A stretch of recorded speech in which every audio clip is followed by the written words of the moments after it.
Especial. Hoy, 30 años después del 5 de octubre, abordamos esta importante fecha para la democracia en Chile con una mirada distinta, una mirada a lo que vino después del día en que ganó el no. La dictadura cerró el Congreso Nacional, prohibió los partidos y borró de golpe todo el escenario político existente hasta el 11 de septiembre de 1973. Estas imágenes reflejan lo que ocurría en esos años. Corresponden a la destrucción de los registros electorales por orden de las autoridades militares. Sin padrón electoral, en 1980 se aprobó una nueva constitución. En ella se dispuso que Pinochet seguiría en el poder hasta 1988, año en que la Junta Militar lo designó candidato único para seguir gobernando por otros 8 años más.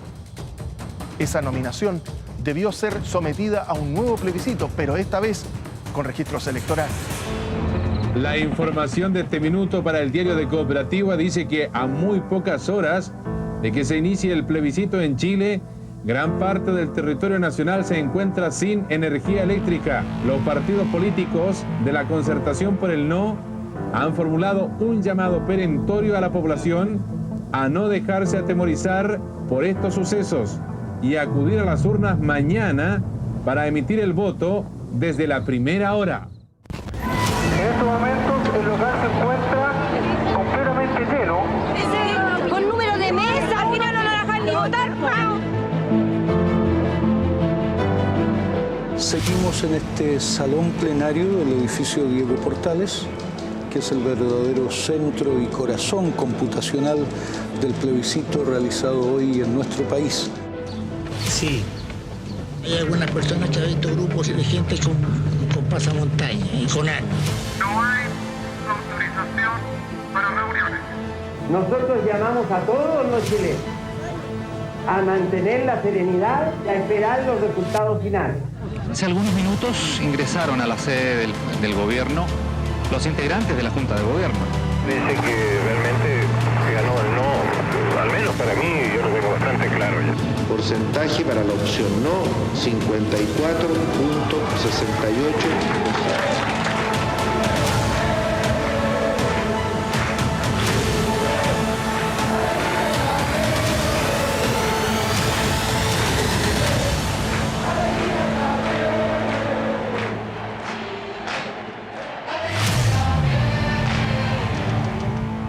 Ese inolvidable 5 de octubre, los chilenos rechazaron el nombre de Pinochet. ¿Qué ocurrió después del triunfo del no? Aquí comienza Informe Especial.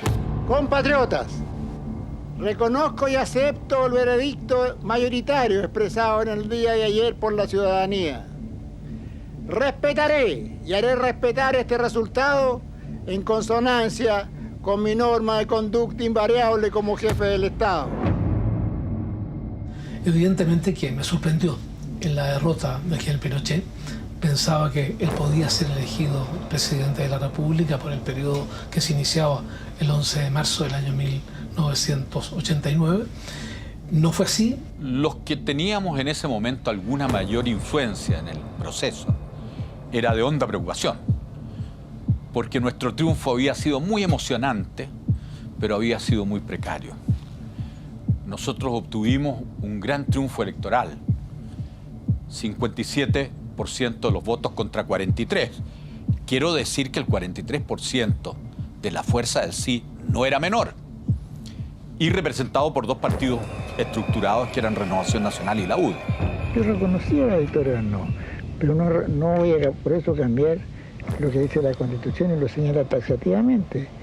Ellos lo que eligieron es que ya no siguieran el proceso, pero no han elegido que cambie la Constitución. Ahora, si quieren ellos hacer algún cambio, no lo van a tener.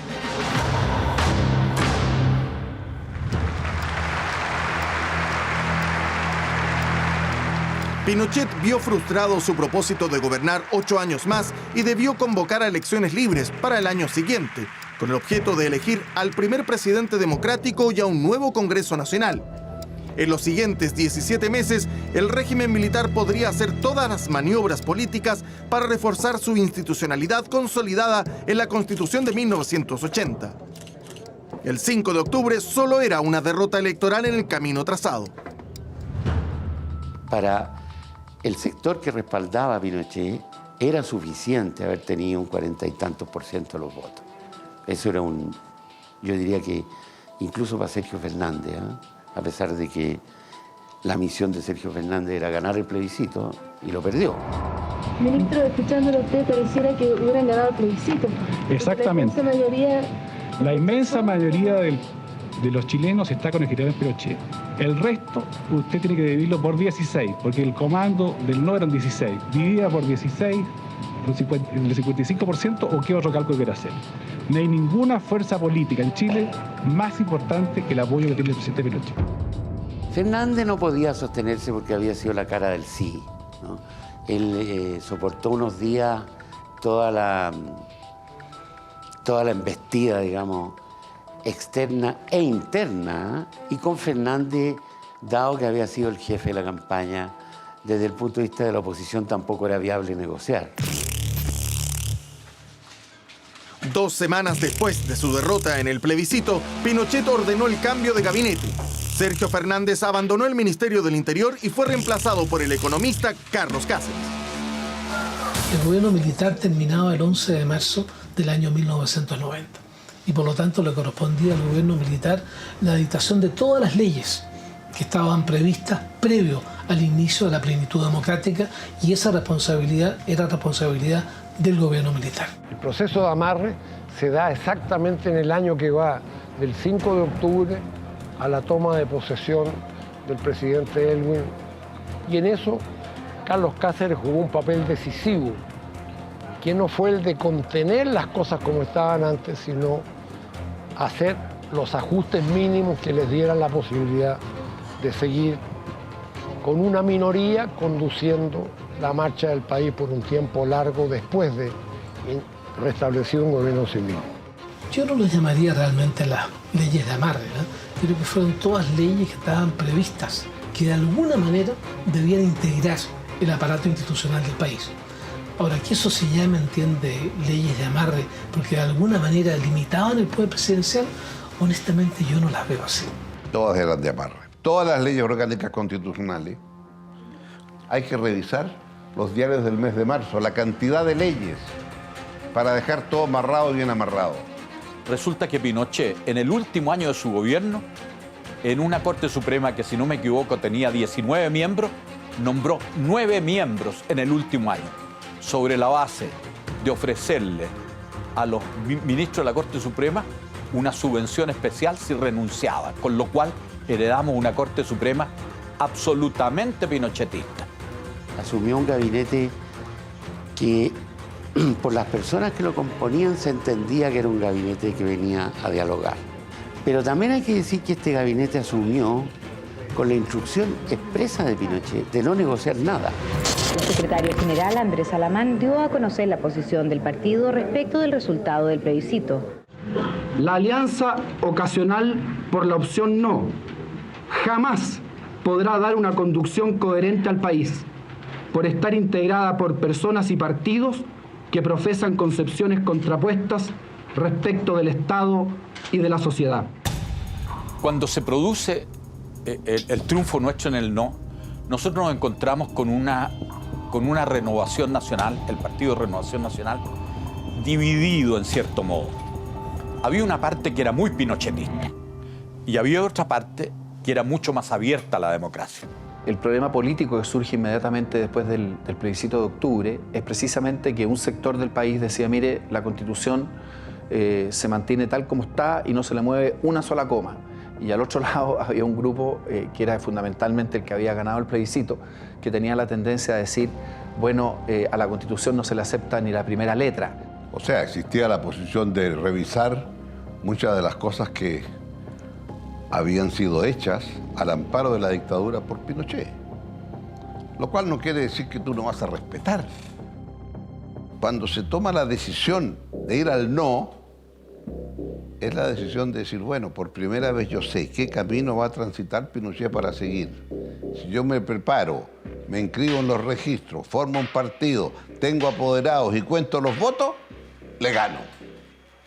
pero eso te llevaba como costo, evidente, el aceptar las reglas del juego que seguían. El no era un no a Augusto Pinochet y a su régimen. Próximos pasos que tenemos que dar frente a esta nueva realidad que ha emergido en el país a partir de anoche.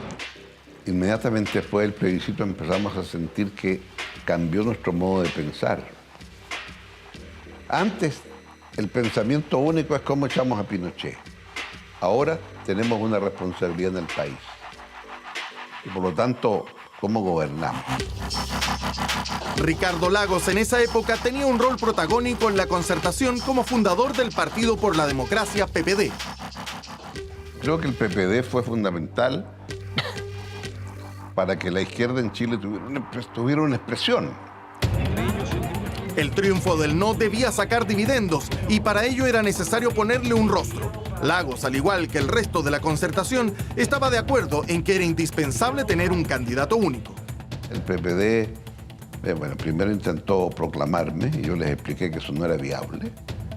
O sea, le dije, no es posible que usted, porque quiere proclamar a señor Lagos, y si se produce un golpe de Estado de nuevo, eso me parecía que era una irresponsabilidad y dije que no iba a ser candidato.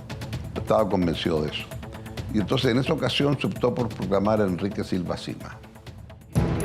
En la Concertación comenzó la competencia por ser candidato único de la coalición opositora. Teníamos que tener un candidato. Entonces los partidos se empezaban a mover. Inmediatamente después del plebiscito vino el proceso interno de la democracia cristiana. Muchos recuerdan que Patricio Aylwin había dicho que no iba a ser candidato y de pronto apareció como candidato. Se produjo una confrontación fuerte con Eduardo Frei Ruiz Tagle y sobre todo con Gabriel Valdés. Si retirar mi nombre puede ser útil para provocar un acuerdo, no seré obstáculo a ello. Pero tendríamos que hacer lo mismo los tres. Reitero hoy mi voluntad de colocar mi nombre a disposición del partido, si ello fuese útil para resolver el problema. Estoy al servicio de mi partido, no lo voy a aceptar que me lo pida alguien. A mí me han propuesto mucha gente y de mucha calidad a lo largo de todo Chile. Si ellos creen que hay otro mejor, yo siempre he dicho, si hay otro mejor, yo estaré detrás del otro. El Partido Demócrata Cristiano se dividió en estos tres pedazos. Pero claro, el que había sido el vocero del no, el vocero de la Concertación, la cara de la campaña había sido Patricio Aylwin. Entonces, por muchos méritos que tuvieran los otros, era muy difícil impedir que él fuera el candidato. No buscándolo, si en mi partido y en los demás partidos hubiera acuerdo en mi nombre, yo no podría rehuir esa responsabilidad.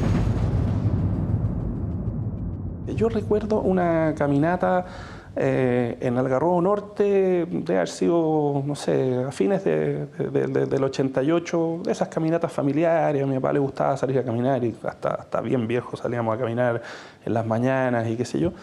Y él lo tomaba con mucha serenidad, como que podría ser, parece que es lo que toca. Y muy dispuesto como al sacrificio, entre comillas, porque sabía que era una tarea durísima y vaya que era una tarea jodida. Finalmente los partidos que formaban la Concertación comenzaron a expresar su apoyo a Aylwin. Agradezco muy sentidamente la decisión del MAP, que me honra y me compromete. Nosotros entregamos este apoyo de carácter incondicional. Y el primer apoyo definitivo y claro que recibió Patricio Aylwin como vocero del no fue el de esta gente que estaba en discusión de su legalidad, porque ellos tenían más interés que nadie en que la elección de diciembre del 89 diera por resultado la elección de un candidato democrático y el más apropiado, cualquiera fuera la historia anterior, y había temas en la historia anterior, todos sabemos, fuera el que tenía mayor representatividad como líder del no, y era Aylwin. Entonces, en el Partido País se le dio un apoyo inmediato. Enrique Silva en un momento dado renunció a la candidatura y decidió que había que apoyar a Elwin. Entonces ahí se les facilitó mucho el camino. Alcanzado un consenso entre la fuerza opositora en torno a un candidato único, ese candidato único contará con el apoyo de todas las fuerzas y naturalmente también de las fuerzas del Partido Comunista.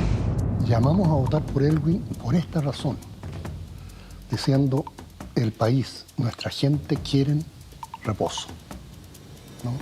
No podemos seguir viviendo en la turbulencia y en el horror. Nosotros asumimos que teníamos que ser el partido o el sector político que jugara un rol de bisagra, es decir, que fuera capaz de conciliar las distintas posiciones entre el gobierno militar de la época y fundamentalmente la concertación de partidos por la democracia. La serie de atentados inició a las 9:30 horas de anoche y fue reivindicada por el Frente Terrorista Manuel Rodríguez en rechazo a la Constitución Política de 1980.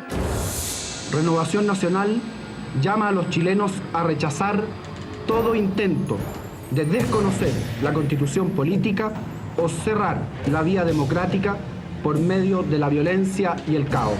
En general, yo diría que hubo un rechazo muy categórico a todas las expresiones violentas. El país ya como que había resuelto que su camino iba a ser un camino institucional, pacífico, pactado.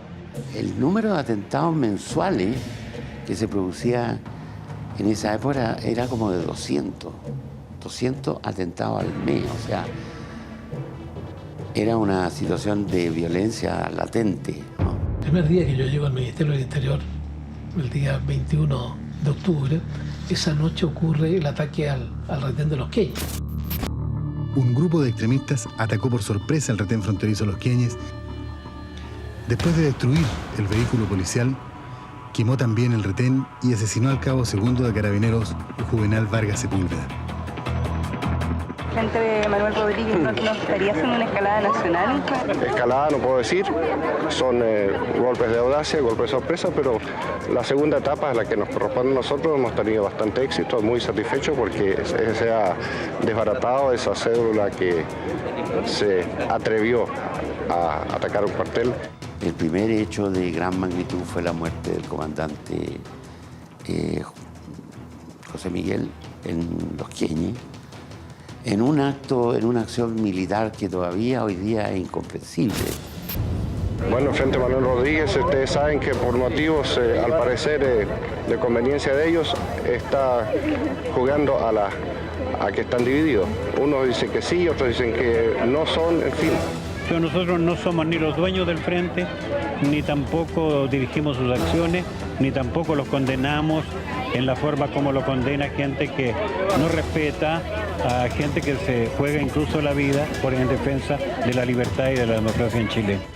Es muy difícil cuando uno se mete en el carril de la vía armada, parar la vía armada. Entonces cuando el Partido Comunista trata de parar la vía armada, trata de parar al Frente Patriótico Manuel Rodríguez, el Frente Patriótico Manuel Rodríguez se divide entre el frente que acepta la orden del Partido Comunista y se disuelve, y el Frente Patriótico Manuel Rodríguez autónomo que sigue en las acciones armadas. En ese momento lo más importante que todo el mundo esperaba era que el PC llamara a la disolución del frente. Y hubo un pronunciamiento de Luis Corvalán en ese periodo cuando Corvalán dice: guarden los fierros por si las moscas. ¿Qué significaba eso? Significaba claramente un llamado de poner las armas, pero también a tenerlas a la mano. Entonces era muy, muy ambiguo. Nadie está planteando la lucha armada. Ahora hay una contienda electoral en la cual estamos comprometidos todas las fuerzas democráticas, todos los partidos de oposición, y allí hay que concentrar los esfuerzos. No cabe la menor duda que el planteamiento de Corvalán en 1989 es exactamente el mismo planteamiento que tenía el año 1973. Que yo no he leído que don Luis Corvalán diga que se va a aplicar la violencia, ha dicho todo lo contrario. Creo que el país se da cuenta de que hay quienes quieren seguir con el juego de la campaña del terror. El arsenal terrorista fue descubierto en una vivienda ubicada a 15 kilómetros de Temuco. Allí, una célula del FMR ocultaba 8 fusiles M16, La oposición no le hacía asco a esto tampoco, ¿no? O sea, no... después rasgaban vestiduras, ¿no? Pero mucha gente celebraba las actividades antidictatoriales como apagar Santiago, apagar el país, ¿no? O como la conquista de los territorios y que no entraran las fuerzas policiales. Nosotros enfrentábamos una realidad política muy compleja. Una es que en Chile, a diferencia de las transiciones que yo conozco, el ejército no había terminado desprestigiado, sino profundamente unido detrás del comandante en jefe. Un ejército que, seamos francos, estaba dispuesto a actuar. Y la clase empresarial, del mismo modo que el ejército, estaba absolutamente unida detrás de Pinochet. El tema fue decir, oye, vamos a ganar al régimen en su propia cancha y vamos a jugar en su constitución, que no es la que nos gusta, que no es la que nosotros queremos, pero no tenemos otra posibilidad. Entonces, yo diría que las conversaciones que yo recuerdo fueron de mucho realismo, también de no prometerle a la gente cosas que no iban a ocurrir.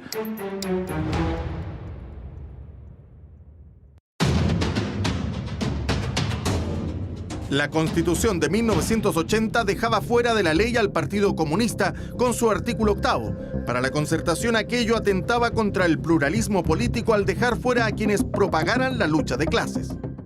Ese artículo siempre lo he recordado porque se prohibía todo movimiento o todo partido que tuviera una inspiración marxista. O sea, de hecho, queda fuera de la ley el Partido Comunista. El artículo 8º fue también un tema de discusión porque de alguna manera establecía una vulneración al principio del pluralismo propio de la democracia. El Partido Amplio de Izquierda Social. En la práctica se derogó el artículo 8º cuando los proscritos crearon un partido político y ese partido político no pudo ser impugnado. Entonces el Partido País fue un partido que le dio legalidad a los proscritos en base a una alianza entre gente que había estado en el no, que era mi caso, con gente que había apoyado el no desde una posición que no podía ser pública. Aspiramos a que todos participen en la futura democracia. Que no haya en Chile nadie excluido por sus ideas ni por ningún motivo de la convivencia sobre la base de que todos respetemos las reglas fundamentales de esa convivencia democrática. El señor Elwin está trayendo votos, llamando a los comunistas con esto, o pidiendo a los comunistas, diciendo a los comunistas, mire, yo voy a hacer esto, ustedes voten por mí, eso está claro. En una maniera política el señor Elwin para que contestar el ejército y que los comunistas quedaran felices y que ustedes se den cuenta votando por Elwin, por quién están votando. Que uno concentra mucho hoy día todo lo que fue ese régimen en Pinochet, pero la verdad es que eran las 4 Fuerzas Armadas, incluyendo Carabineros, que funcionaban como un órgano deliberativo, tenían una junta, digamos, ¿no? Y en esa junta la idea que primaba era que por sobre todo había que respetar la Constitución que ellos mismos habían hecho. Si no la respetaban ellos, ¿quién la iba a respetar, digamos, ¿no? ¿Está de acuerdo con aplicar reformas a la Constitución? Hombre, cuando venga y si algún día se discute eso y cuando se discute se tengan ideas y se ven, ya lo analizaremos. Los vencedores del plebiscito estaban dispuestos a una transición consensuada y, por su parte, los perdedores del sí a reformar la Constitución. Empezamos a trabajar primero con la democracia cristiana, después con la concertación de partidos por la democracia, en lo que era fundamental, que era reformar la Constitución. Consideramos la posibilidad de conversar con Renovación Nacional y con todos los sectores interesados, porque nuestro propósito es, como lo dijimos en nuestro documento del 14 de octubre, es provocar un gran acuerdo nacional por la democracia y el consenso constitucional. Yo diría que esas conversaciones se hacían con conocimiento de todos. Había comisiones técnicas de la concertación para definir las reformas de la Constitución. Y esa comisión técnica se dio cuenta que había puntos de vista comunes con Renovación Nacional. y empezaron a coincidir en la necesidad, por ejemplo, que no hubiera senadores designados. Comenzaron a coincidir en la necesidad que los comandantes en jefe no fueran irremovibles. Era necesario que el gobierno militar derrotado accediera a una negociación con los opositores y con sectores más independientes como nosotros para llevar adelante un proceso de reforma de su propia Constitución. La generación que representó, que encabezó en ese momento Andrés Alamán, fue decisiva, digamos, ¿no? Porque ellos fueron los que internamente fueron forzando al régimen a entender que si no negociaba, esta cuestión iba a terminar mal, digamos. Y mal significaba que íbamos a terminar en un estallido de violencia. Yo creo que cuando el gobierno ve que aquí no solamente está en favor de la reforma constitucional los que habían sido sus opositores, sino otras fuerzas políticas, yo creo que ese es un hecho extraordinariamente significativo y eso es lo que gatilla que posteriormente todas las fuerzas concurren finalmente al plebiscito donde se reforma la Constitución. El gobierno siempre ha reconocido que no hace obras perfectas. Nadie puede hacerlas. Y por eso ha sostenido que la bondad de las normas de la Constitución de 1980 no obsta a que pueda ser perfeccionada. Analizando el texto constitucional, había errores importantes en la Constitución del año 1980. El régimen descubrió que había un artículo de la Constitución que estaba muy débil, que necesitaba un quórum muy simple, y era justamente el artículo con el cual se podía cambiar toda la Constitución. Era una especie de triquiñuela, ¿verdad? Pero después que usted bajaba los quórum, bueno, cambiaba la Constitución. Era una pequeña ventanita que se les había quedado y que nos permitía avanzar. Entonces yo pensaba, bueno, y si llega una mayoría de 3/5 adversa, va a cambiar todo, porque van a cambiar el sistema de reforma y por lo tanto todo con solo 3/5. Bueno, yo por esa razón que le indico, era partidario de negociar, porque había que negociar esa reforma. Me parecía a mí extremadamente significativa era la acusación que había en ese momento de que la Constitución del año 1980 no tenía legitimidad. Y la razón de no tener la legitimidad radicaba que en el año 1980, cuando se hace el plebiscito constitucional, no había registros electorales. Y por lo tanto, me parecía conveniente que por la vía de una reforma constitucional aprobada en un plebiscito y con la presencia de inscripciones electorales legítimamente validadas, esto validaba evidentemente el orden constitucional del país. Los directivos empresariales manifestaron su adhesión y solidaridad al jefe del Estado, a la vez que lo invitaron a participar en diversas actividades de ese organismo. Lo invitamos a participar en la comida anual de la industria.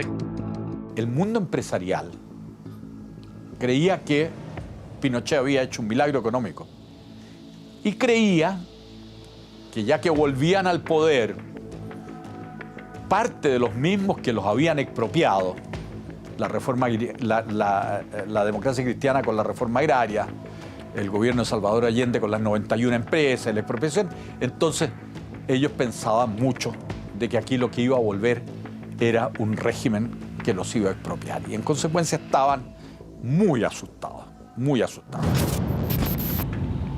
Nadie está pensando en destruir las cosas buenas que se han hecho. Aquí no se trata de desmantelar nada. Aquí se trata de corregir lo que está mal y perfeccionar lo que está bien. Tengan ustedes la certeza que el odio y la lucha de clases jamás podrán enseñorearse nuevamente en el suelo soberano. Pido entonces a la oposición política que desista sus amenazas en cuanto a desconocer y desmantelar la obra realizada, porque ello podría tener un mal fin. A raíz del 8º aniversario de la entrada en vigencia de la Constitución de 1980, Pinochet expuso las posibles reformas que el régimen estaba dispuesto a aceptar. Me han parecido interesantes las proposiciones relacionadas con el artículo 8º, en cuanto a fundamentalmente reafirmar que dicho precepto no tiene por objeto perseguir ideas como tales. Asimismo, el perfeccionamiento de los mecanismos de reforma, la derogación de la facultad del presidente de la República para disolver las cámaras de diputados, como también la eliminación de la facultad que tiene para expulsar a personas fuera del territorio nacional o prohibirle su ingreso durante el estado de sitio. Me parece igualmente digna de análisis la sugerencia tendiente a la integración de un nuevo miembro al Consejo de Seguridad Nacional, como también las normas relativas a un acortamiento del periodo presidencial, manteniéndose por lo demás las normas permanentes sobre esta materia. A la salida del edificio Diego Portales, Pinochet habló a sus partidarios que lo aclamaban en la Alameda. Tenemos que vencer el famoso arco iris. Tenemos que vencer a los que no tienen un principio. Tenemos que vencer a los que solo representan imágenes. Mis amigos, a luchar por Chile. ¡Viva Chile! En este año de transición, ¿a quién les correspondía asumir la responsabilidad de dirigir los destinos del país? Era la fuerza política. Y por lo tanto, el gobierno militar tenía que paulatinamente ir abriendo los espacios para que los partidos políticos comenzaran a tomar las determinaciones respecto del siguiente periodo presidencial que se debía iniciar el 11 de marzo del año 1990. He invitado a reunirse y conversar con el gobierno a los señores Sergio Onofre Jarpa, presidente de Renovación Nacional, Patricio Aylwin, presidente de la Democracia Cristiana y vocero de los partidos de la Concertación, y Jaime Guzmán, presidente de la Unión Demócrata Independiente. Una conversación que yo la recuerdo muy respetuosa, en que ambos manifestamos el deseo real de que este proceso de reforma constitucional fuera un proceso que realmente condujera a un consenso nacional y que permitiera abrir los espacios para que la transición se hiciera en este ambiente de paz social, que era lo que me había señalado el presidente Pinochet como una de las condiciones para llevar adelante las conversaciones. Llegamos a un cierto acuerdo de reformas constitucionales con Renovación Nacional que era bastante amplio. Y el gobierno dice prácticamente que no a todo. Hubo un momento en que Carlos Cáceres le dijo a Andrés Alamán: mira Andrés, si ustedes siguen en esto, no hay ninguna reforma, porque el gobierno no va a aceptar otras que la que nosotros negociemos. Y ahí fue posible avanzar. Lo que está en duda es si el gobierno quiere o no quiere que haya reformas. Si los puntos de vista son diferentes, son sobre el contenido de las reformas o sobre la decisión misma de hacer reformas. Si no hay voluntad de hacer reformas, indudablemente que carece de objeto ese diálogo. Hubo un momento dado en que el presidente Pinochet le dijo a Carlos Cáceres: presénteme su renuncia. Y entonces Cáceres le contestó: sí, presidente, lo dejo en libertad de acción.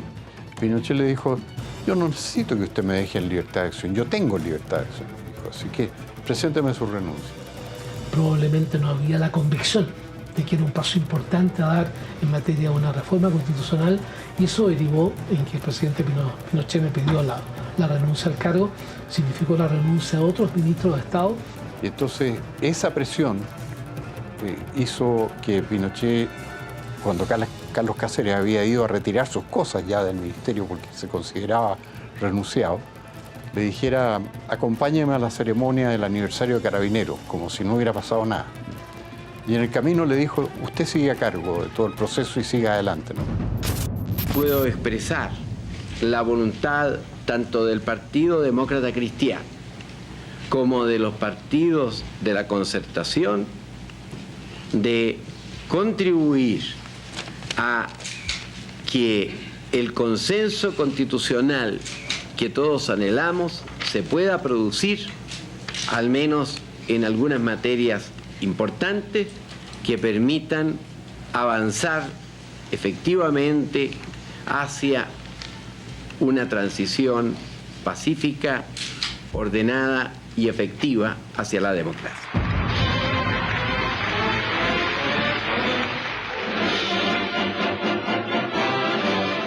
Pinochet consideraba que todavía podía aspirar, pero poco a poco, y ahí Jaime Guzmán, a pesar de ser el gran ideólogo del régimen, ¿no? De la dictadura, comprendió también Jaime Guzmán, como líder de la UDI y como intelectual propiamente tal, que no tenía ninguna posibilidad Pinochet, y es Jaime Guzmán también el que le recomienda que termine cualquier tipo de aventura. En esos días rondaba el gran fantasma de la posibilidad de que Pinochet se animara a ser candidato. Un llamado a toda la ciudadanía, a la mayoría silenciosa, pues ya ha pasado la hora de las cúpulas, a suscribir la adhesión para inscribir la candidatura de Augusto Pinochet Ugarte a la presidencia de la República. Pero francamente era una inviabilidad política absoluta. Pinochet había sido derrotado en el plebiscito, y suponer que un año después el propio Pinochet podía acceder a una candidatura presidencial estaba fuera de la realidad política. Pinochet decide confesarse con Revista Caras, abordando temas de la contingencia nacional. Dice que él tiene respaldo y que tiene mucho respaldo ciudadano, y gente que ha estado apesadumbrada de que el resultado del plebiscito no haya sido el que él suponía. Entonces, ese no a Pinochet él no lo entendió, o él inmediatamente lo cambió. Él inmediatamente lo cambió y pensó que simplemente había sido un no al proceso hasta ahora, y que era lo que mandaba la Constitución, y que él estaba absolutamente libre como ciudadano chileno de ser candidato. La tentación, obviamente, si a un presidente en ejercicio le preguntan si se presenta la posibilidad de que lo reelijan, el hombre tiende a decir si el pueblo me lo pide. Si las encuestas dicen 80%, obviamente voy a hacer. Pero yo creo que nunca se conversó, ni se contempló, ni existió la posibilidad. No quería salirse de lo que él llamaba su política, y su política la conocemos, que era la salvación de los chilenos. O sea, él no sentía, digamos, en ese ego tremendo posible que otra persona sacara adelante el país. Y ese era la especie de terror, entre comillas, que él sentía de que su legado terminara en manos de estos políticos que no sabrían jamás llevar el país a buen término. Él quería ser candidato y él quería que el destino de Chile estuviera en sus manos. El presidente Pinochet ayer no descartó la posibilidad de ser candidato si el pueblo lo pide. ¿Qué opina usted al respecto? Yo no quisiera referirme, digamos, ni comentar las declaraciones de su excelencia del presidente de la República. Él las ha señalado y creo que cada persona debe tomar, ¿no es cierto?, la debida nota de las cosas que él manifestó en sus declaraciones del día. ¿Sería necesaria una nueva reforma constitucional? No quisiera comentar respecto a las declaraciones del presidente. Esa fue la principal preocupación de Cáceres cuando asumió. Él, más allá de lo que decía o no decía Pinochet y de las rabietas que le daban, Cáceres siempre pensó que su objetivo tenía que ser, entre otros, lograr un proceso limpio, ordenado, sin que Pinochet fuera candidato. Una decisión de tipo personal, que podía poner en juego la obra modernizadora que había realizado el gobierno militar. Creo que General Pinochet no había estado dispuesto a echar por la borda la obra modernizadora para auspiciar una campaña personal como candidato a presidencia. Yo creo que él estaba en un estado de mucha arrogancia. Él se sentía casi un dueño del país. Acuérdese usted que por esa época se celebró los 80 años del general Pinochet y fueron transmitidos por algunos canales de televisión como un gran evento, ¿no? Estamos conscientes que este cumpleaños nos sorprende un momento histórico para la vida de la nación y participamos tras suyo en este logro y en este cometido para hacer una patria más digna, más promisoria para todos los chilenos. Acepte usted, mi general, nuestro saludo afectuoso en el día en que usted celebra un cumpleaños más de su vida. Tenía 58 años para el pronunciamiento militar. Hoy cumple 74. El presidente Augusto Pinochet entregará el poder en marzo próximo. Pinochet, yo creo que abrigaba alguna expectativa de que si el pueblo se lo pedía, pudiera ser el candidato. Pero de repente un señor Ruiz Tagle inventó la frase "Vigi es el hombre", inventó una pegatina para los autos y de repente empezaron a aparecer todos los autos de los barrios acomodados de Santiago con esta pegatina. Entonces fue como una candidatura nacida del pueblo, entre comillas, digamos, o sea, de las bases, no la inventó el régimen. Y ahí la derecha cometió errores. Primero nominó a Vigi. Vigi tuvo un momento en que fue candidato, que el generalísimo fue el actual presidente Sebastián Piñera, digamos, pero él tuvo un problema y tuvo una cosa como un retiro y se fue a la montaña y tuvo una crisis, entonces renunció. Tengo el mayor respeto por la vida política, en democracia, pero no tengo vocación de candidato. Quiero que sepan que he hecho todo lo posible. Me he esforzado hasta el límite, pero no he podido superar esta contradicción vital. Contradicción que he estimado puede poner en serio riesgo la adecuada defensa de las ideas que suscribo y que han puesto a Chile en el camino de la democracia y del progreso. Por lo tanto, he resuelto no postular a la presidencia de la República. Una conversación que tuve con don Sergio Onofre Jarpa, que llega un día a mi oficina del Ministerio del Interior a plantearme que dada la situación que Hernán Vigi ha renunciado a ser candidato presidencial, él me pide, a nombre de los partidos que apoyan al gobierno del presidente Pinochet, que sea yo la persona que asuma la candidatura presidencial. Le manifiesto de inmediato a don Sergio Onofre Jarpa que le agradezco mucho el honor que significa que hayan pensado en mi nombre para ser candidato presidencial, pero que estoy cumpliendo una misión como ministro de Interior y que en la medida que cuente con la confianza y con el apoyo del presidente de la República, creo que mi responsabilidad es cumplir con ese mandato como ministro de Interior y por lo tanto declino esta oferta de ser candidato a la presidencia de la República. Presidente, ¿usted cree que sus partidarios con sus divisiones no le están dando ventajas a la oposición? Sobre todo cuando ya hay un candidato de la concertación. Depende cómo se interprete. En este momento hay un candidato ya de la oposición. ¿Sí? Y la derecha, la centro derecha, no logra ponerse de acuerdo. El gobierno no se preocupa de ese problema. El problema es de los señores del centro, centro derecha, centro izquierda. Patricio Aylwin, presidente de la Democracia Cristiana y vocero del conglomerado opositor, visitó este mediodía la sede de Renovación Nacional. Básicamente la negociación fue entre Cáceres y Aylwin. Aylwin, por su parte, soportaba presiones del otro lado. Había un tipo muy intransigente que se llamaba Ricardo Lago, que como que se oponía y siempre hacía declaraciones tonantes. Decía, el señor Cáceres no tiene nada que estar exigiendo porque cuando llegue la democracia vamos a modificar todo. Y emitía declaraciones así que ponían a Aylwin en dificultades para seguir negociando con Cáceres. Explicó Aylwin en dónde estaban las negociaciones con Cáceres y Jarpa. Cuando termina de informar a Aylwin, yo pido la palabra y empiezo a preguntarme. Y yo me pregunto, ¿qué garantías tenemos que se va a hacer esto? ¿Qué garantías tenemos que los senadores designados se acaban? ¿Qué garantías tenemos? Etcétera. Me preguntaba todas esas cosas.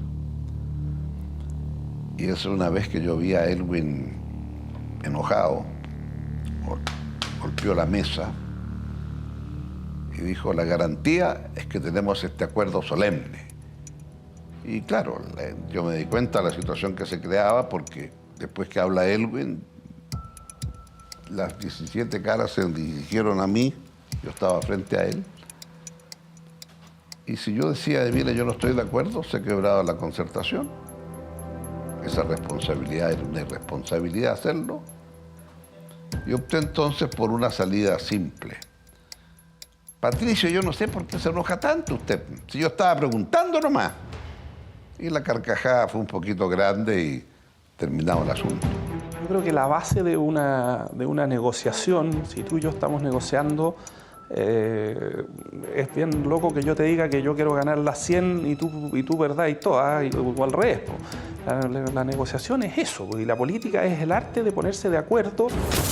Con profunda satisfacción puedo hoy anunciar al país que se ha logrado el consenso necesario para perfeccionar la Constitución política sobre la base de aquellos aspectos a los que me referí en el discurso del 11 de marzo pasado y que estimé conveniente para permitir la estabilidad institucional de la República. Fue un pacto, yo creo que muy cuidadosamente diseñado por las dos partes respecto de cuánto estaban dispuestos a ceder y cuánto podía ganar cada uno, ¿no? Yo creo que fue un pacto que en ese momento era todo lo que se podía lograr, pero por supuesto desde el punto de vista de una democracia era insuficiente. Pienso que el acuerdo logrado para dar curso a esta reforma es un primer paso hacia el reencuentro nacional que la gran mayoría de los chilenos anhelamos, pero está lejos de significar el advenimiento de un régimen plenamente democrático, ni permite dar por superadas las profundas diferencias que nos separan. Para que cicatricen las cruentas heridas de los últimos años, es indispensable que busquemos todos, con ahínco, la reconciliación en la verdad y en la justicia que la Iglesia nos ha pedido y que el superior interés de Chile nos demanda. Estaba todo muy distante de lo que hubiéramos querido, pero en el cuadro que le digo, creo que fue un avance. La reforma la dije yo el 11 de marzo, en primer lugar. Dije, esta es una reforma que quiero yo. Correcto. La hice. Se estudiaron, se propusieron. Hubo una negativa primero, pero pues ellos mismos reaccionaron. Se dieron cuenta que no era así. Bueno, estoy conforme con lo que se ha hecho. La Junta aprobó, sujeto a la ratificación plebiscitaria, el proyecto de 54 reformas a la Constitución presentado por el gobierno. 2 días después se convocó un plebiscito. El jefe del Estado firmará el decreto supremo por medio del cual convoca a plebiscito para que la ciudadanía se pronuncie sobre el referido proyecto de ley que introduce reformas a la Constitución. Tengo una primicia aquí, una facsímil de la cédula con que se va a votar, proyecto de reforma constitucional, y luego abajo las palabras apruebo o rechazo. Los días previos al plebiscito no tuvieron debates o divergencias, salvo el PC. Lo que es claro es que no votaremos sí. Hay varias otras alternativas dentro de las cuales discerniremos en conjunto para buscar un consenso de un comportamiento común de la Izquierda Unida y las fuerzas que integran el país, el Partido País. La firme es que el tributado está derogado hace mucho tiempo en los hechos. O sea, ya a esa altura yo me paseaba por Chile sin problema y hablaba donde quería. Apareció como una concesión, pero en verdad ya está derogado. Yo me puse tenazmente a la Constitución del 89. Porque si bien hacía esa concesión y un par de cositas menores, ¿no? Eran 52 artículos que lo que hacían era amarrar al país por años, que fue lo que ocurrió. Ellos pensaban, yo creo, que era una forma de manifestar su molestia por un acuerdo que era claramente insatisfactorio. O sea, para mí era insatisfactorio, por supuesto. Es decir, para todos los que estábamos ahí era insatisfactorio. Pero ante la realidad de tener que decir llamamos a votar que no de nuevo y encontrarnos en un callejón sin salida, yo creo por decir ya aceptemos esto y pasemos páginas a otra cosa. Yo, siendo actor de esos años, estoy convencido que era posible hacer mucho más, ¿no? Que era posible correr los límites entonces mucho más. No al cambio radical, al cambio estructural o al cambio profundo, menos la revolución, por supuesto. Pero era posible hacer de Chile un país decente rápidamente. Y yo creo que se le dio agüita a los poderes fácticos, que estaban derrotados, estaban moral y políticamente derrotados. Es cierto que tenían las armas todavía, pero estaban imposibilitados ya de usarlas. La proclamación de Elwin se realizó el 16 de julio de 1989 en el Teatro Caupolicán, bajo el lema Gana la gente. La cantidad de gente que se abalanzó, y entonces efectivamente iba con mi mujer. Mi mujer se preocupó cuando vio que se rompía la pantalla. Una puerta con vidrios ahí. Y claro, el estruendo fue más o menos fuerte. ¿Sí? El candidato de la Concertación, Patricio Elwin, llegó al lugar fuertemente custodiado. llamó a respaldar el próximo plebiscito como un punto de partida para nuevas reformas a la Constitución. Aprueba las reformas que perfeccionan la Constitución y camina hacia el futuro. Espero que el futuro siga así. Me asusta esto de la política. No te preocupes. El 30 de julio votaremos por las reformas que mejorarán la Constitución y ella es garantía de paz. Somos ahora partidarios de las reformas constitucionales que se someterán al pueblo. Los socialistas estamos por el rechazo.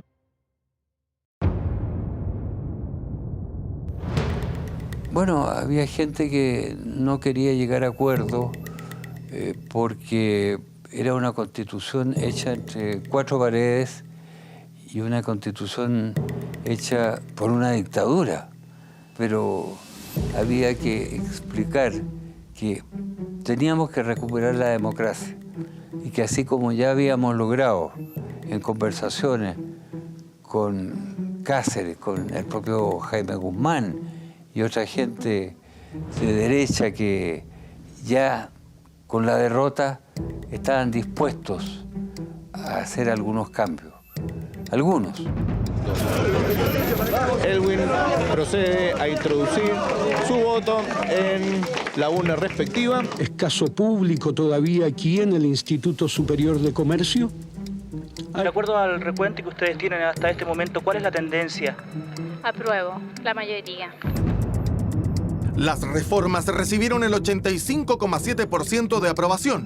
Solamente un 8,2% las rechazó. De este modo, el pacto entre el gobierno militar y la oposición quedó sellado. Con su voto mayoritariamente favorable, ha ratificado en 2 oportunidades que nuestra Carta Fundamental incorpora los requerimientos adecuados para servir los intereses de los chilenos de hoy y de mañana.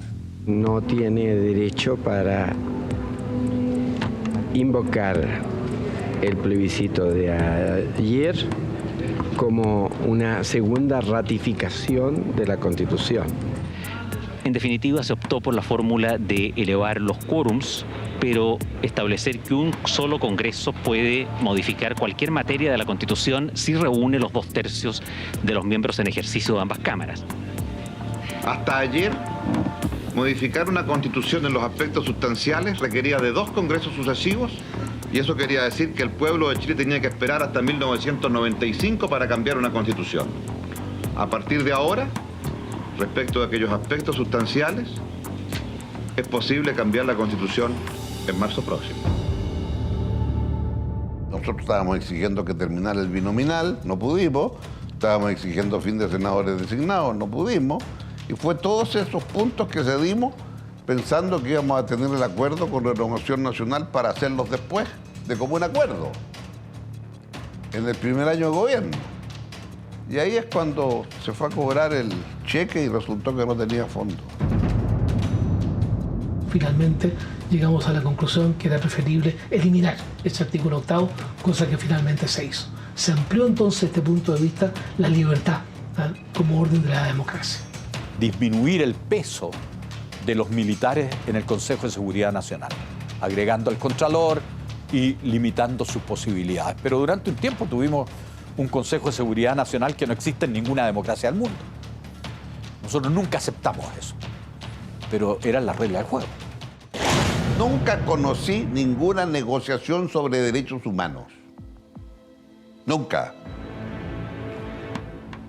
Nunca conocí una negociación con los militares. Yo al menos nunca. Y lo digo con esta fuerza porque esos no eran temas susceptibles de transacción. La centroderecha finalmente tuvo su candidato. Vigil retornó a la carrera presidencial. Amigos y amigas, a pesar de mis reparos, ustedes han insistido. He escuchado su llamado. Estoy al servicio de Chile. Como hombre de honor que soy, me comprometo a ser candidato a la presidencia para llevarlo a la victoria en diciembre próximo.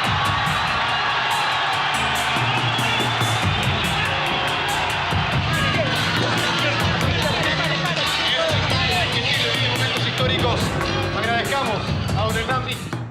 Vigil representaba la santa alianza entre militares y empresarios.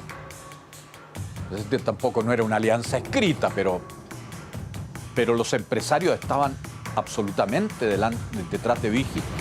A mi juicio es fundamental que esta candidatura enfrente el futuro, no sea una candidatura de continuismo, sea una candidatura que es todo lo contrario al continuismo. El futuro no puede ser continuismo.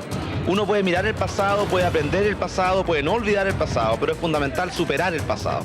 La derecha tenía conciencia de que esas elecciones las iba a perder, ¿no? Vigil era un buen candidato, resultó ser un buen candidato, pero además le apareció un competidor por el costado, que fue Francisco Javier Errázuriz, que al final sacó 1 millón de votos, o sea, le mordió 1 millón de votos, me parece a mí que a la derecha, porque no se los mordió, apareció Elwin. No más bla bla, vote por Fra Fra. Yo soy un hombre de trabajo, independiente y de centro, es decir, igual que usted, que es un hombre de trabajo independiente y de centro.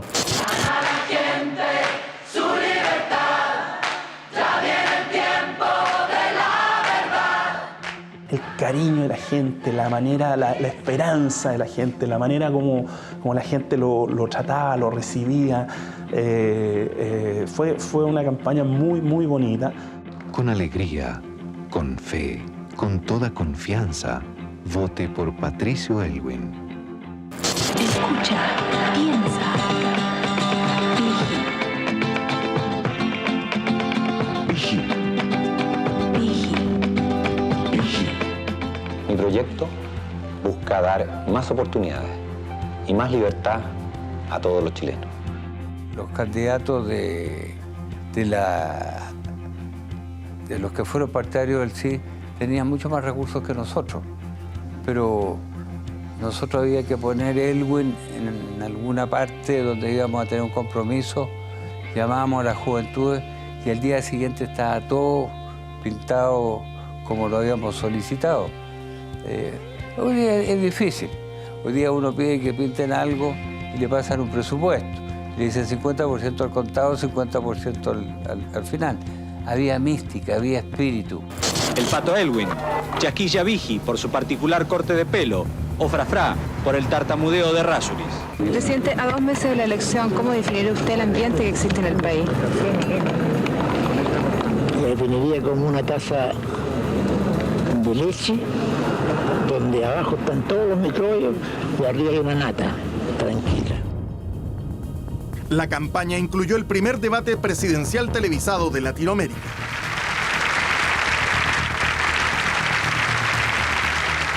Nosotros queremos aprovechar todo lo bueno que se haya hecho y continuarlo, pero creemos que para eso es fundamental compatibilizar el crecimiento económico, la estabilidad de la economía, con la justicia social. Yo tengo la sensación de que su planteamiento económico es un planteamiento económico que recoge y combina el planteamiento económico original del señor Alan García, el planteamiento económico del señor Alfonsín y también el planteamiento económico que hemos tenido hoy en Chile. Pienso que esa combinación es una combinación que no le va a dar a Chile. Hoy día tendrían que comerse sus palabras, los que hablaron en esa época, vaticinaban que nosotros íbamos a ser unos inexpertos que íbamos a arruinar la economía. Y nos decían que íbamos a terminar así como igual que Perú con 4.000% de inflación, igual que Brasil con 4.000% de inflación o como los sandinistas con 35.000% de inflación. ¿Y qué es lo que pasó? El gobierno de Elwin más que duplicó la tasa de crecimiento promedio del gobierno de Pinochet. Y eso fue para muchos una gran frustración, porque ellos pensaban, esta gente inexperta va a manejar todo mal y en 4 años más va a volver a la presidencia de la República el general Pinochet a restablecer el orden y la prosperidad económica.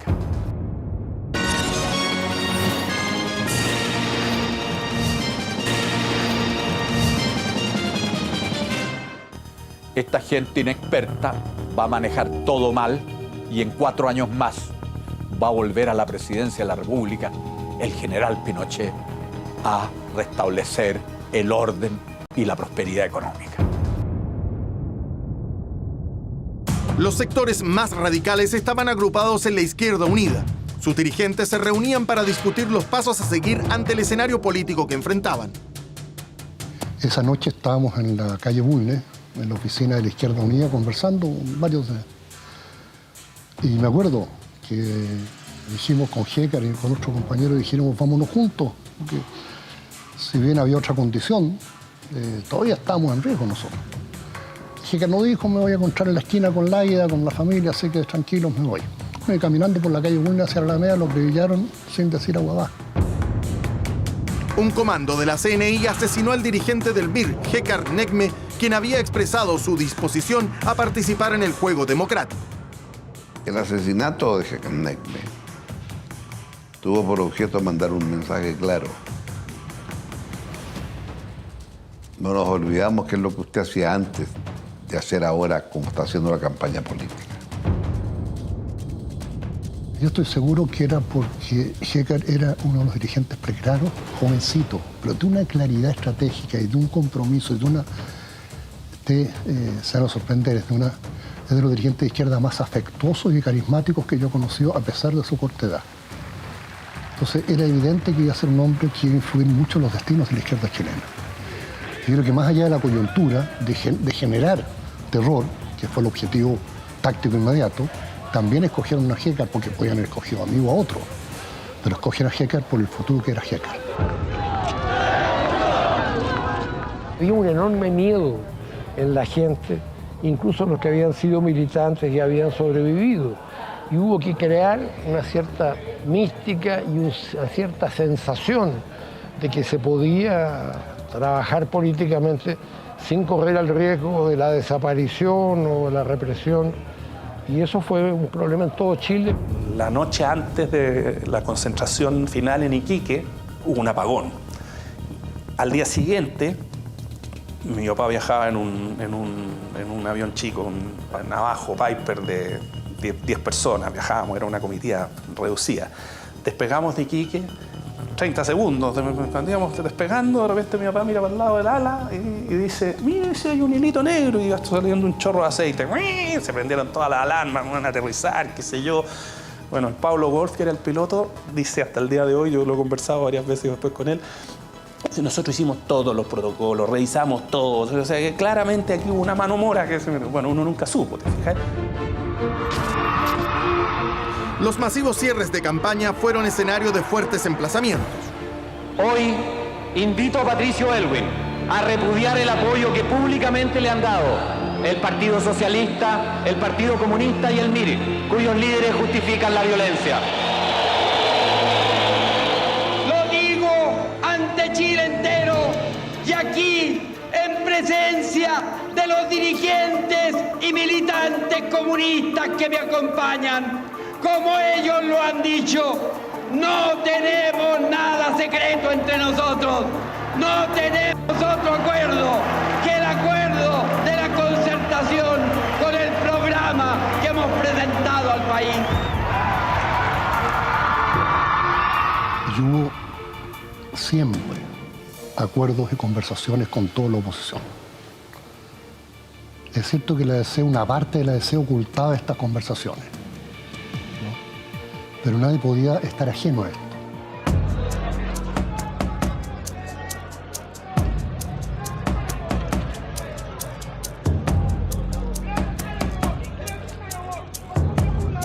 El 14 de diciembre, él quiso ir a la tumba de su padre en el cementerio de San Bernardo. Y después nos fuimos a un campo de una prima de él, por ahí cerca del camino al Cajón del Maipo, casi antes de llegar a las Vizcachas. Y nada, pues hay fotos de mi papá en polera, traje de baño, comiéndose una empanada. Y yo me decía, chuta, y este gallo va a ser presidente de la República en 10 horas más. ¿Eh? Y claro, yo era un tipo, estaba en una cuestión, estaba con su familia, con su gente más cercana, piolita.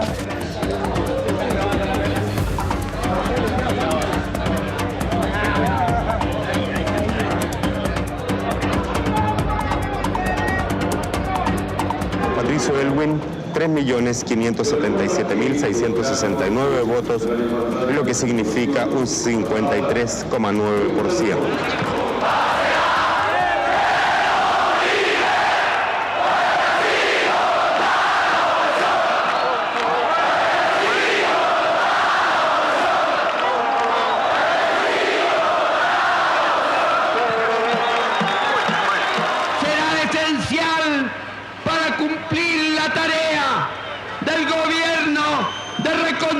Democrática y desatar las amarras con que el régimen pretende dejarnos maniatados, tener una gran mayoría en el Parlamento. La gente abrazándose, la gente pero cantando con una alegría enorme. Y cuando llegamos a la victoria, la población, la victoria, recuerdo, y era una emoción, nos abrazaban, no, o sea, solo por ser de APSI nos abrazaban con una alegría, y tenían la seguridad de que todo iba a cambiar.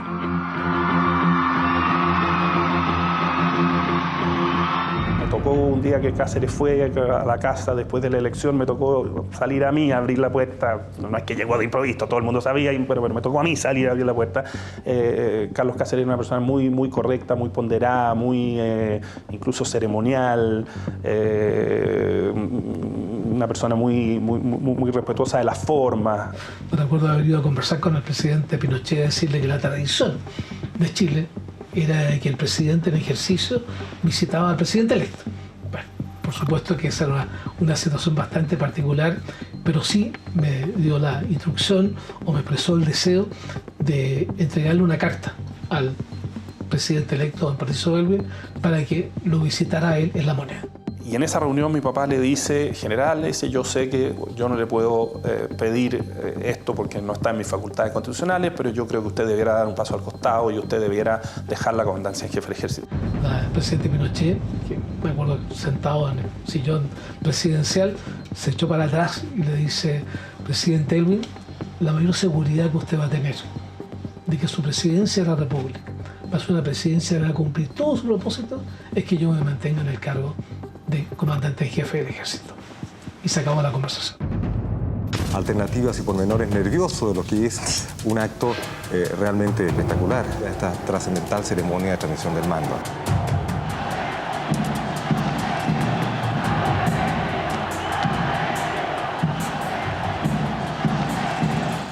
Era un ambiente bastante delicado en que trataron de tirar piedras y de alguna manera atentar en contra del presidente Pinochet.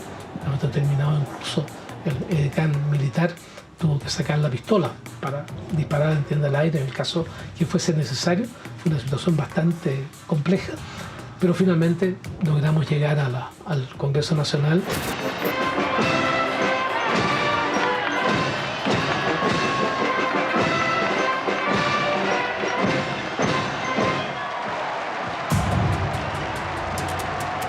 En que al momento en que el presidente Pinochet se saca la banda presidencial, él le saca la piocha de Bernardo O'Higgins, que representa realmente el símbolo del poder. Le entrega la banda al presidente del Senado, don Gabriel Valdés, quien se la coloca a don Patricio Aylwin siguiendo la tradición.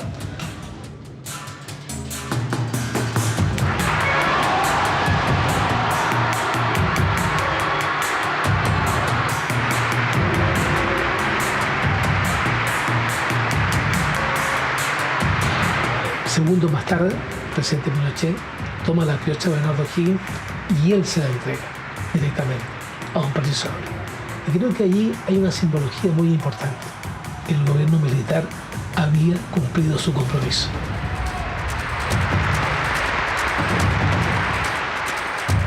Después de ese momento, Pinochet se retira. De una manera natural. Él viene caminando. Te lo mira. Y de repente yo no conocía a Pinochet personalmente. Se encontraron. Y él mantuvo la mirada fría. Supongo que la mía era igual de fría. Y como él me la mantuvo, bueno, yo también lo mantuve. Hasta que se fue.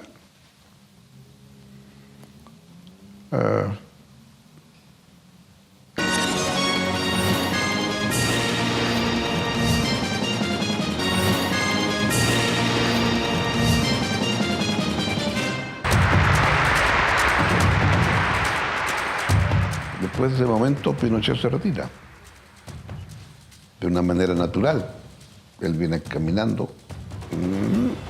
Él viene caminando, te lo mira. Y de repente yo no conocía a Pinochet personalmente.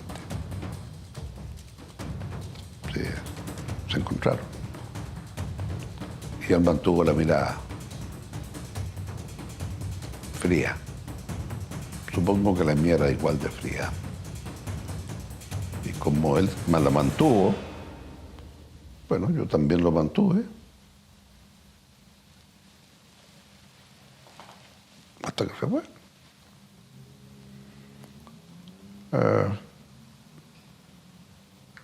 Fue un momento simbólico para mí, por lo menos.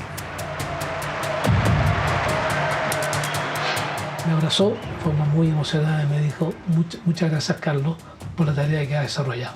Y eso sí, me quedó grabado, digamos, como una sensación de un reconocimiento muy especial, no solamente a mi persona, sino a todos los que de alguna manera habíamos colaborado para que lo que fueron las instrucciones al comienzo de mi ministerio, de conducir un proceso político que finalmente llevara a la entrega del mando y el inicio de un periodo de plenitud democrática se había cumplido tal como había estado establecido.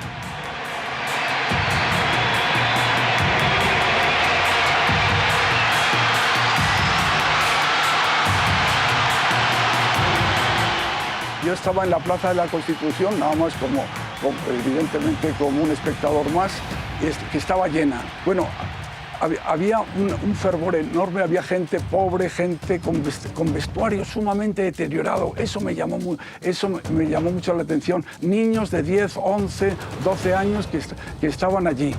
Y sabes lo que ahí sentí es la cantidad de confianza que tenían esta gente en las personas que habían elegido.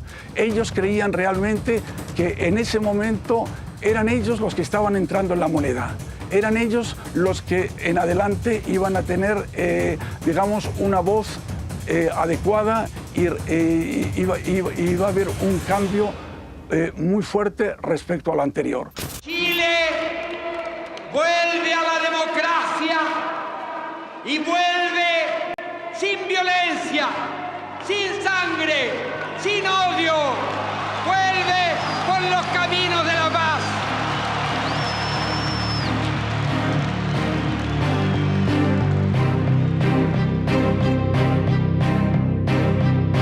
Esa decisión de la izquierda chilena y de los comunistas de ir con todo, incluidas las armas, a pelear contra Pinochet, fue lo que al final decidió a los poderes fácticos decir: esto en serio, hay que hacer una transición. Que no hubo una conquista del poder. La conquista siempre lleva un terreno casi de violencia para lograr algo. Aquí hubo un proceso de real entrega del mando.